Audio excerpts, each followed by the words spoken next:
ప్రియమైన ఆంధ్రప్రదేశ్ ప్రజలకి నమస్తే.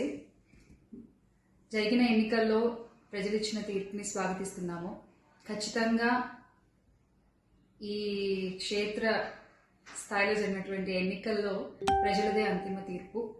మీ తీర్పుని ఖచ్చితంగా స్వాగతిస్తున్నాం, గౌరవిస్తున్నాను. ముందుగా అఖండ విజయాన్ని మూటగట్టుకున్న కూటమికి ధన్యవాదాలు. పెద్దలు నారా చంద్రబాబు నాయుడు గారికి, అలాగే పవన్ కళ్యాణ్ గారికి, బీజేపీ సభ్యులందరికీ, పురంధరేశ్వరి గారికి, అందరికీ కూడా హార్దిక కృతజ్ఞతలు తెలియజేసుకుంటున్నాము. అలాగే అందరికీ నమస్కారం. Welcome to Jayabharat.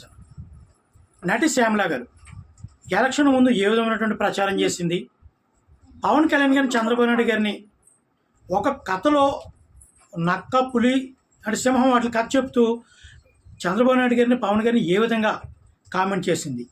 ఇప్పుడు ఆవిడ మళ్ళీ డైరెక్ట్గా ఒక వీడియో రికార్డ్ చేసి సోషల్ మీడియాలో ఏ విధంగా వదిలింది, దాని గురించి ఒకసారి మాట్లాడుకుంటే, అంటే వైసీపీ నాయకులు అధికారంలో ఉంటూ ఒకలా, అధికారం పోతూ ఒకలా, విచక్షణ లేకుండా మాట్లాడే విధానాల గురించి ఒకసారి మాట్లాడుకుంటే, నటి శ్యామల గారు ఇప్పుడు పవన్ కళ్యాణ్ గారికి, చంద్రబాబు నాయుడు గారికి విషయం చెప్తూ at the same time YCP కార్యకర్తలకు కూడా ధైర్యాన్ని నింపుతాడు. ఏం మాట్లాడుతుందంటే, గతంలో నేను మాట్లాడిన మాటలో ఒక పార్టీకి ఇష్టమై ఉండి మాట్లాడాను తప్ప నేను ఎవరిని కించపరచడానికి కాదు, దయచేసి క్షమించండి, నన్ను అర్థం చేసుకోండి, నా మాటల్ని నేను ఎవరిని కించపరచడానికి కాదు, కూటమి ఎంత విజయం సాధించినందుకు నేను మనస్ఫూర్తిగా వాళ్ళందరూ కూడా విషెస్ తెలియజేస్తున్నాను అని చెబుతూ ఆవిడ గతంలో ఏం మాట్లాడింది, జగన్మోహన్ రెడ్డి గొప్ప నాయకుడు లేడు, చంద్రబాబు నాయుడు కానీ, పవన్ కళ్యాణ్ గారిని వీళ్ళందరూ నక్కలు లాంటి వాళ్ళు, జగన్మోహన్ సింహం లాంటి వాడు అని మాట్లాడుతూ ఒక కథను ఉదరించి, ఇందులో ఎవరెవరు ఏంటంటే మీరు అర్థం చేసుకుని ఈ కథను విని